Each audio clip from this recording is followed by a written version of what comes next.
Okay, our topic this morning, know your calling. Know your calling and know your identity.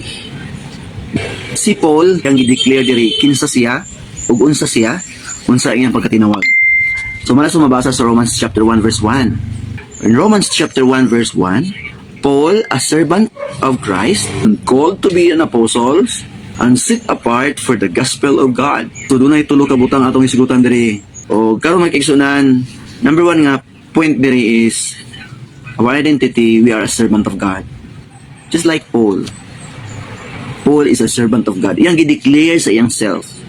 Iyang gi-proclaim sa iyang kaugalingon. Iyang gi-recognize who he is. Gi-recognize niya din siya, I am Paul, a servant of Christ Jesus. Pwede ba ni mo ma-declare sa iyang kaugalingon? Imong i-declare ba? Paliw kong declare niya, imong i-type niya karon. Let's participate nga. I am, isulat na ni mong ngalan, yan mo na isulat nga, a servant of Christ Jesus. Like for example, I am Marvin Yana, a servant of Christ Jesus. Let's declare. Ato i-claim, ato i-recognize, no, nga kita, mga servant of God. Pwede naman isulti, mong i-type niya karon, I am Jerwin Solindao, a servant of Christ Jesus. Yes, let's declare. That is our identity. That is our calling to serve the Lord. Tinawag po tayo upang maglingkod sa Kanya. So don't forget that. Dapat ato i-declare sa atong kaugalingon. No? Ato i-declare sa atong kaugalingon.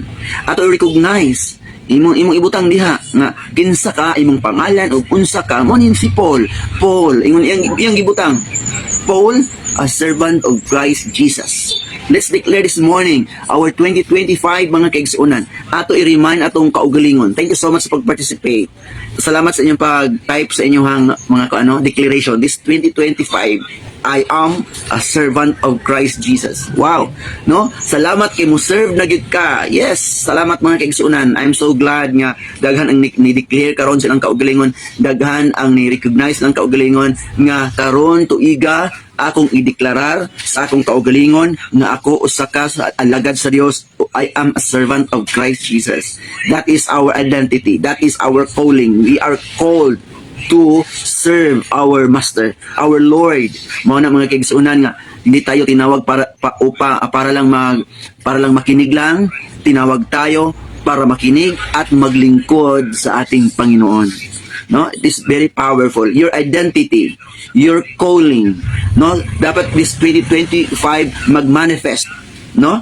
Naa siya magmanifest ang gitawag og I am a kadagan ba kayo sa tao no nga bisag nagsimba na sila pero dili sila magpagamit kay Lord, ayaw nila mag-serve kay Lord, no? This morning igsuon dili ni aksidente nga gi-remind kani Lord through ani nga wali nga I am a servant of God. Dili lang ko taga-attendee. I am not only listener or attendee lang every Sunday, but I am a servant of God. And I declare to myself, I am a servant of God. I am willing to serve my Lord. I am willing to serve my Master. I am willing to serve my Savior. Amen. If you don't know your calling and if you don't know your identity, maging mali ang takbo ng buhay, ang layunin ng buhay natin.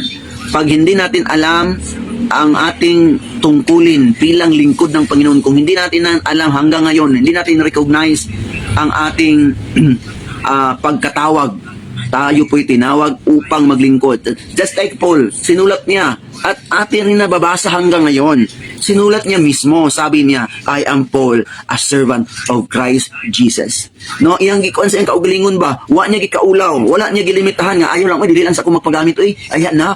Wala pag sugod niya yung na-encounter si Lord, no? Sugod niya yung na-encounter si Lord. Morning giwali gahapon.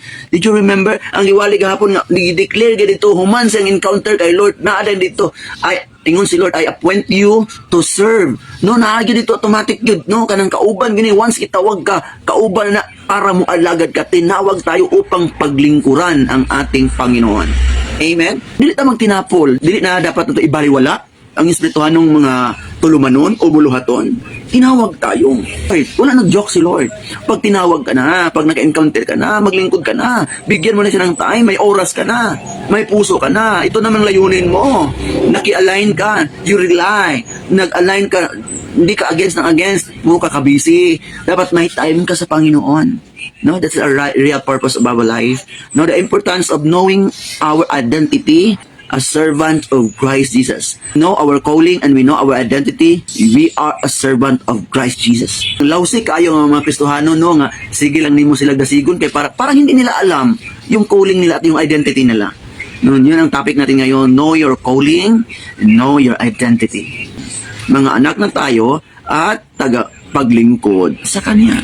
Ayaw pag-ingon nga, gikapoy naman kong simba, gikapoy naman kong cell group, ayaw pag-ingon, kay maogyod na ang atong calling, maogyod na ang atong identity. So, dili kita magtinapulan, kay servant man ta, no? Bawal magtinapulan, kay mag-serve man ta, mao na atong identity, we are a servant of Christ Jesus. Amen? Ang laing version kay giingon, bond servant of Christ. Nagi word ba nga the bond, I am bond, Paul, a bond servant of Christ. Ana gyud. So naagid ba ang word nga bond servant? Ang bond servant man kay sunan. Ibig sabihin na mura gideclare siya, giklaro siya nga bond servant of Christ Jesus ay may mamay-ari sayo nga naay na nag-iya ana. Kay sa unang panahon man gud ang mga servant ginabaligya na sila, ginapalit na sila. O magpalit sila og kanang ulipon or alagad, himuon nilang servant. Inana. So, ang bond servant, but ito sabot, naay tag-iya nimo. Usa ka servant nga naa kay master. So, mauna nga naa tay master. Dili lang ta nag-alagad-alagad nga kita ra gyud gabuot sa tong kaugalingon. Kung magisgot kay tag servant, naay magbuot nato ang atong master. Muna dapat ko masayran. Dapat iklaro na sa tua. Kaya dagan ng mga Kristohanon mga kigsunan nga ang ilang pag-serve sa Ginoo, gilimitahan nila si Lord. Kay piling nila nga sila gyapon may control. Ibig sabihin pag you are a servant of Christ, you're a bond servant, may kumokontrol sa iyo. No, naay tagapagmando sa imo ha. Mao nang ato know your identity. Know your calling. Nindot kay na mga kigsunan nga. Like for example, kanang kung baga naitalaga ka diyan, tinawag ka diyan, dito ka. Like for example, yung toothbrush. So dapat ang toothbrush dili nimo sa imong martilyo, dili na sa imong gabas, kay toothbrush gid siya. Ingon na. Ang gabas po dili pwede na himong toothbrush kay gabas gid siya, para gabas gid siya. So pasabot nga kabalo ang usa ka nagmamay-ari sa toothbrush, alam niyang saan niya gamitin 'yon. Alam ng karpentero saan niya gamitin yung martilyo. Alam ng karpentero saan niya gamitin yung pako. Alam niya. Alam ng Panginoon kung saan tayo itinalaga. Ayan. Bilang servant niya, bilang alagad, kahibalo ang Ginoo nga kaibutang. Like for example, ang bulpin. Kabalo ka kung asa nimo gamiton ang bulpin. Kabalo ka, ikaw mismo. So ang Diyos mismo kabalo siya. Ang pangutana, ni-align ba ta sa tawag niya, sa calling ni Lord? Sa manang kinahanglan nga mo align ta tungod kay siya ang mas nakakaalam. No, dapat mo submit kita diya sa ato ang master. Dapat ang control na sa atong master. Ang tanong, sino ba ang pinaglilingkuran natin? At saan ba tayo naglilingkod? Saan ba naubos ang oras natin sa buong araw, buong linggo, buong buwan at buong taon? Saan ba naubos ang ating oras? So dapat mga kapatid, itudo natin, ibigay natin kung saan tayo tinawag. Huwag sayangin ang pagkatawag ng Diyos. Tinawag ka, it is our privilege, it is an opportunity to serve the Lord. Amen? Hindi to pabigat. No? Usa ni ka opportunity nga gitawag ka. Wow, gitawag ka. Salamat sa Dios, Lord. Salamat kay gitawag ko nimo. Kay naay mga tao mga kigsunan nga nasayang ilang oras sa scatter, nasayang ilang oras sa email, mobile games, nasayang oras nila para lang sa sanlibutan, nasayang lang oras nila sa paglalaro. Hindi naman sila tinawag ng Diyos para diyan. Bilang servant of Christ, hindi tayo tinawag para lang sa ating sariling kapakanan, sariling gusto, sariling plano. Tinawag tayo sa kagustuhan ng ating master. No? Hindi tayo tinawag para kay Satan. Hindi tayo tinawag para lang sa temporary things. Tinawag tayo para paglingkuran ang tumatawag sa atin. Bilang servant of Christ, dapat alam natin sino ang pinaglilingkuran natin. Saan naubos ang oras natin? Saan ginagamit ang buhay natin? Saan naubos ang lakas natin? Ang sabi ng Bible, love the Lord your God with all your strength, with all your mind, with all your soul, and with all your heart. Mga kapatid, dapat ito po ang sentro. Si Jesus ang sentro. Si Jesus ang sentro sa ating buhay. No, yung paglilingkod na tayo po ay humayo at gawing mga lingkod ang lahat ng tao, go and make disciple. Ito po ang ating why nganong nagpadayon ta tungod kay ang Spirit of the Lord nagmanifest na siya. Kasi kung wala gid Espiritu sa Ginoo, nakapuyan ka, tapulan ka, alam, mag-focus lang ka sa temporary things, pero kita nakabalo dito mga kaigsunan nga, kanang naagitay ng special calling, tinawag tayo upang maglingkod sa Panginoon. Di ba? Ang sige, sa 2 Timothy chapter 2 verse 4, no one serving as a soldier get entangled in civilian affairs, but rather tries to please his commanding officer. Kung kita daw kuno gitawag ingon nga usa ka sundalo, dili kuno ta magpagapos-gapos, ingon nga magsinibilyan kay kita gitawag man aron nga atong pahimutan ang atong master, our commanding officer. Gitawagan ni ita atong pahimutan ang nagtawag nato. Atong lipayon ang nagtawag nato. Kung ikaw karon gitawag ka sa Ginoo, nya sige na gyapon kag binatibot sa imong pagpangalagad sa Ginoo, wala gyapon direction, wala gyapon klaro, kay mao gyapon na murang gihimo ra ang Ginoo kanang batibot, wala gyapon. Bisag magsimba, murag dili interesado, bisag mag-cell group, murag walay gana, bisag mag-winso sa make disciples, taga-agtahas nga mag-ampo, bisag pag-ampo gikapoy katulgon, murag wala pag gyud na. Murag lisod si kayo no? So gusto sa usa ka sundalo na pahimutan ang iyang labaw, busa dili siya mag-apil-apil sa kalihukan walay labot sa iyang pagkasundalo. Kita pod ingon nga alagad sa Ginoo, dili ta mag-apil-apil sa mga butang, wala gi hatag sa Ginoo sa ato nga buluhaton, no? Nay mga Christian, mga kaigsuunan, ang problema daghan kayo hinuon ang pagpangrason. Imbis usa na ka opportunity o sa ka privilege nga atong pahimutan lipayon ang Ginoo for the glory of God, ang nahitabo na mga kaigsunan nagsige na hinuong pagrason. Dili siya mao. Manang ingon diri sa Philippians chapter 1 verse 21, grabe kay si Paul og kanabitang passion dia sa pag-serve. Ingon siya, for to me to live is Christ and to die is gain.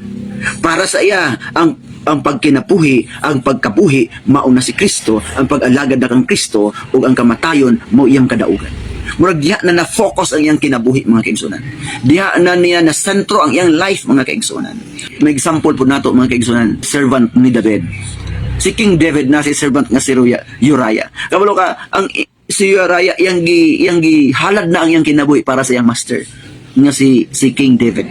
Nagignan siya ni King David, pauli sa inyo, paglipay kauban sa imong asawa, lakaon, ug pagmaya, pero wala niya nagihimo. Ingon siya, mas dinhi na lang ko matulog kauban sa akong agalon. Grabe kayo ka. Grabe ka devoted sa iyang hari na si David. May nanabita, no? Kung usa ta ka kasabot kita sa atong pagkatinawag, dili ta dagan kay mga sitsiburitsi sa kinabuhi. Yes? Dili kita dagan kay tanan og mga padrama-drama, mga pagdadahilan, no? Mga selfishness. Alam natin ang ating pagkatawag. Tinawag tayo upang maglingkod. Wala tayong gitawag para magdrama-drama sa kinabuhi. No? So know your calling, know your identity. You need to know who you are. Ginawa ang lahat para sa kanyang sa kanyang boss, kanyang master, ang ating Panginoon. Know your identity. So, sino ang nag-i-influence sa'yo? Sino ang pinaglilingkuran mo? Sino ang priority mo? Sino ang nagahari sa puso mo? Sino ang sinusunod mo? No? Ato ning i-check atong kaugalingon. Kinsa man ta? Asa na ta dapit? Nag-alagad na ba ta? Ug hangtod karon nagpaalagad pa ta? Wala ta gitawag para magpaalagad. Gitawag ta para mo alagad sa tag-iya sa atong kinabuhi, sa tag-iya sa atong kusog, mga kaigsunan. Number 2, we are called as ambassador. We are called as an apostle. Ang gibutang diri mga kaigsunan, apostle. Pero ang apostle usa siya ka missionary. Mo ni si Paul ha, pero kung kita ni mga kaigsunan, nasayra na to atong sabton nga gitawag ta para pud ta magmission. Sumala sa 2 Corinthians chapter 5 verse 19 to 21, we are God's ambassador. No? Hindi tayo God's amba ng amba. but ambassador. Ano bitaw dili ka katiwas mura kag alagad murag dili atras sa bante. We are God's ambassador, we are God's missionary, God's representative. Yes, mao ni si Paul, ingon siya as an apostle. Ang ibig sabihin ng apostle, yung identity niya ay bilang missionary. May mission siya. Morning indot sa iyang isa. So kita po, tinawag tayo para magiging ambassador, God's representative. No, don't forget that. Kita ang nagrepresenta sa Ginoo diha sa mga tao sa kalibutan, diha sa kangitngitan, sa mga tao nga way paglaom, sa mga tao mga hopeless, sa mga tao mga kaigsuonan nga wala pay kaluwasan, wala pay relasyon sa Dios. Then we are God's representative. No, kita ang bearer ng pangalan ng Panginoon, ng salita ng Panginoon. We are called, mga kaigsuonan, to become a missionary. No? Di na kinahanglan pa nga maato pagaglaing nasod para magmisyon. Diha pa lang sa imong pamilya, diha pa lang sa imong office mates, sa imong mga classmates, sa imong mga neighbors. Tinawag tayo para magiging missionary ng Panginoon. Mao ni si Paul, iyang gideclare apostle siya. Siya nag-mission siya. Dagan kaayong mga tao na luwas, dagan mga tao nga nakaduol sila sa Ginoo, daghang mga tao nga daghang mga simbahan na tukod daghang mga tao na restore, daghang mga tao na save. Why? Tungod kay si Paul nagpagamit siya, nagserve siya, unya kabalo siya nga usa siya ka apostol. Mao ni ang iyang calling, no? Ingon pa, mo'y among mensahe nga ang Dios pinaagi kang Kristo nagpasiguli sa tanang tao ngadto sa iyang kaugalingon. Ang Dios wala mag-isip sa ilang mga sala o gihatagan kami niya sa mensahe unsaon niya pagpasiguli kanila ngadto kaniya. Our ministry is a ministry of reconciliation. Yung mga taong nahiwalay sa Panginoon, may ministry tayo sa sila'y pabalikin at ma-restore, ma-reconcile sila sa Panginoon. Na kinsa man ang gamiton, kita mga kaigsunan. Because we are God's representative, God's ambassador, God's missionary. We are called. Hindi tayo tinawag para magiging player, magiging model, magiging TikToker, magiging addict. Hindi tayo tinawag. Tinawag tayo sa kagustuhan ng Panginoon. We are God's representative. Kung si Paul gitawag siyang as an apostle, ang ibig sabihin, siya ang missionary. Siya ang magdala sa mensahe sa Diyos. Gitawag siya na, sa una, sige siya pangmatay sa Kristohanon. Sa una, sige siya persecute sa mga Christians. The first martyr is Stephen. Gipaston to death niya. Daghang mga tao nga, Kristohanon kanina ito nga nag-suffer. Kaya nga gipang-persecute niya. Pero tinawag siya ni Lord. Tinawag siya ni Lord. Imagine, ikaw po gitawag ka ni Lord para magwali po ka, para mag-share po ka, para gamiton ka ni Lord. We are God's ambassador. Ang ibig sabihin, we are God's representative. Like for example, ambassador sa Pilipinas, iyang irepresenta, siya ang representative sa Pilipinas. Siya ang tumatayo sa Pilipinas. No? Siya ang representative, siya ang pinadala. Munang kita, gitawag ta para ipadala, gitawag ta para magmisyon. Dili tayo gitawag para magkonsumisyon. Hindi tayo tinawag para mag-scatter. Hindi tayo tinawag para mag-email. Hindi tayo tinawag para mag-model. Hindi tayo tinawag para maging TikToker. Hindi tayo tinawag para lang magiging vlogger. Tinawag tayo para mag-mission. Amen. Tinawag tayo. Hindi lang para magtrabaho na lang buong buhay. Niubos ang buhay. Naubos na lang ang oras. Namatay na lang. Hindi pa nagpagamit sa Panginoon. Dapat magpagamit ta. Pag na-encounter na to si Lord, buti sabot tinawag tayo para paglingkuran siya. No? If you don't understand your calling, if you don't understand your identity, it is very dangerous. Nagsasayang ka ng oras, ng panahon, hindi mo alam ano ang existence mo. Yung ang topic natin kahapon, number 1, vision. No, ang saga ito. Ang vision will bring you understanding of your existence. No? Don't use your freedom. Aron lang di ka magpabuot. Kaya dagang mga tao di magpabuot. Manang di sila mga lagad, kaya di sila magpabuot. Dagang mga tao nga walay oras para sa Ginoo, kaya di sila magpabuot. Kaya sila gyud ang gabuot silang kaugalingon. Remember, He is Lord. Di natin slave si Lord nga si Lord ay hindi Jenny na parang magwiwish lang tayo sa gusto natin. Si Lord ay tagapag. No, siya ang tagapagmando. Siya ang nagahatag sa atong instruction. No, manang Munang kung mo-align ta sa instruction ni Lord, there is provision sa mga tao maminaw ug mosunod sa iyang instruction. Pero sa mga tao nga di maminaw, ang maglisod gid kag mag-consummation. We are called to be God's instrument. Dapat mahimo tang i-vessel ni Lord. Mahimo tang ganap itong panudlanan ni Lord. We are called to be a leader. We are called to be a discipler. We are called to be a prayerful. We are called to be a soul winner. We are called to be a disciple maker. Yes, we are called by God to fulfill His will, His instruction, His command. Ayaw kalimot. Tinawag tayo para sa kagustuhan niya, hindi sa kagustuhan natin. Hindi lang sa plano natin. Tinawag tayo para sa plano niya. So we must align diya sa kabubuton gyud sa Ginoo. Kinahanglan magisunan, no? Mo nang si Lord bitaw nagtawag siya mga apostol, nagtawag siya mga ebanghelista, nagtawag siya propeta, nagtawag siya pastor, nagtawag siya magtutudlo. Ngano man aron ma-fulfill ang kabubuton sa Ginoo para sa iglesia. For what purpose? To edify the church. Ingon pa sa Ephesians chapter 4 verse 11 to 12, to edify the church. Mo na mga kaigsunan na gitawag punta ni Lord para masave ang mga tao, para mo invite kag mga tao para makaduol diya sa church, ma-restore siya balik kung na-backslide man siya, mabalik siya ang kanasig diya sa Ginoo. Don't hesitate to preach the gospel, to invite people nga pa-join sa encounter. Kapatid, huwag mong kaligtaan, huwag mong kalimutan, tinawag tayo ng Panginoon para sa kanyang mga plano, para sa iyang katuyuan, para sa iyang kagustuhan o sa iyang kabubuton. You are not called to be alabandera lang. Hindi ka tinawag para lang hahanap ng pera. Hindi lang tayo tinawag para makinig. Ingon pa sa James chapter 1 verse 22, nga parang dinadaya lang natin ang ating sarili. Tinawag tayo para gawin ang kalooban niya 24/7. Dapat nakatutok tayo. Dapat ni-align ta sa kabubuton sa Ginoo. God's representative, God's ambassador, God's missionary. Mga nakita po mga kaigsunan, gitawag ta para gamiton ta ni Lord. Kaya dili gusto ni Lord na malaglag bisag isa. Ang gusto ni Lord nga ang tanan maluwas. Ang gusto ni Lord nga ang tanan makabot og kaluwasan. Number 3 mga igsoon. O sa to number 3, nga ito mabasa sa Romans chapter 1 verse 1. Ingon pa diri, Paul, as a servant of Christ Jesus, called to be an apostle and set apart for the gospel of God. Okay. Number 3, we are called. He was called to sit apart for the gospel. Pinili si Paul at tayo mismo, pinili tayo para sa ebanghelyo. Na italaga ito to sit apart. Kumbaga para gyud ana. Kabalo kita sa tong calling mga igsuon. Gitawag ta para gyud sa gospel.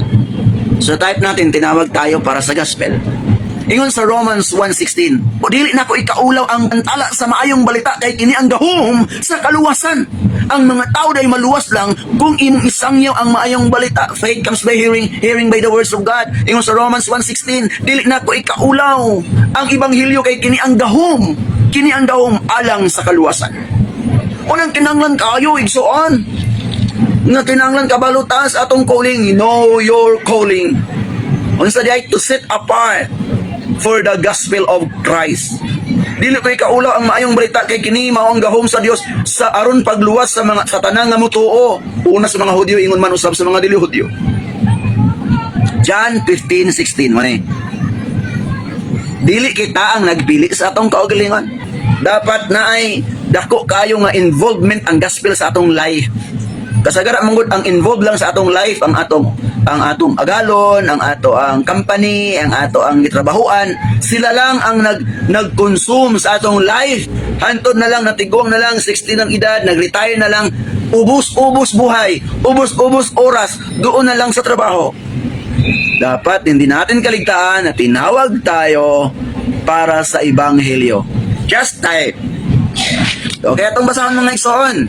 You did not choose me, but I chose you and appointed you so that you might go and bear fruit that will last. And whatever you ask in my name, the Father will give you. So diya mga kaigsunan, hindi tayo tinawag para lang mag-standby. para lang itawag ta para i-rescue, i-save ang mga next generation. Hindi tayo pinili para lang mabuhay, para lang yumaman. Pinili tayo, tinawag tayo para gawin ang kalooban niya, para iligtas ang mga tao, para hanapin yung mga nawala at para i-rescue sila. Life without the gospel, it is nothing. It is useless. Useless life yung walang gospel. Yung nabuhay ka lang pero wala kang involvement sa gospel. Pag wala kang involvement sa gospel, yung buhay mo, you are chasing after the wind. It is vanity. Wealth is vanity. Millions is vanity without the gospel. Because, ingon pa sa Romans 1:16, ang Ebanghelyo maoy gahom sa pagluwas sa mga tao, sugod ni adtong mga moto. Be a gospel bearer. Pag-type mga kaigsunan, be a gospel bearer. That is our calling. That is our identity. We are a gospel bearer. Dili pwedeng magsigir at og sayang og oras ug panahon. Kinahanglan magpagamit gid ta ni Lord.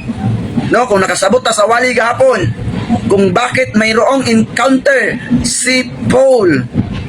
Bakit in-encounter siya ni Lord? Para siya gawing servant ni Lord. Amen, hallelujah. Don't be obsessed too much sa kalilinis ng bahay mo.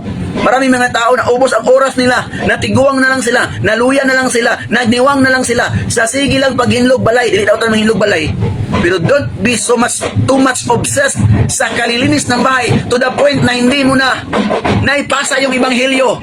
Wala nang naligtas dahil nakapokus ka na lang sa paglinis sa bahay mo. Be a gospel bearer. No?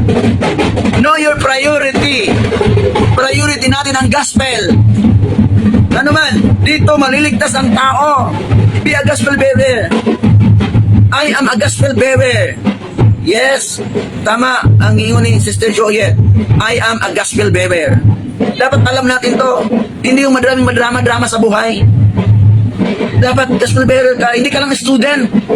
Hindi ka lang trabahante. No, dili lang tataman lang mukaon. Gospel bearer ta. Dili lang tataman na magpabusog. Dili lang tataman nga mabuhay na lang sa mundong itong walang kabuluhan. We are a gospel bearer. Gidala na tong Ebanghelyo. Huwag mong sayangin yung oras mo. Sa pag-share pa lang nimo aning atong live karon, nakashare na ka sa gospel. Mao man ni mga kaigsuonan. Be a gospel bearer. Ingon sa Ginoo, go! Dili ditong gospel bearer nga nag-standby lang. Nagpuyo ra sa ilang balay. Lunes, Martes, Merkules, way gihimo, Huwebes, way gihimo, sa Biyernes, way gihimo, Sabado, way gihimo, Domingo simba. Lunes, way gihimo about sa gospel. Martes, walay gihimo about sa gospel. Merkules, walay gihimo about sa gospel. Huwebes, walay gihimo about sa gospel. Ayaw pod.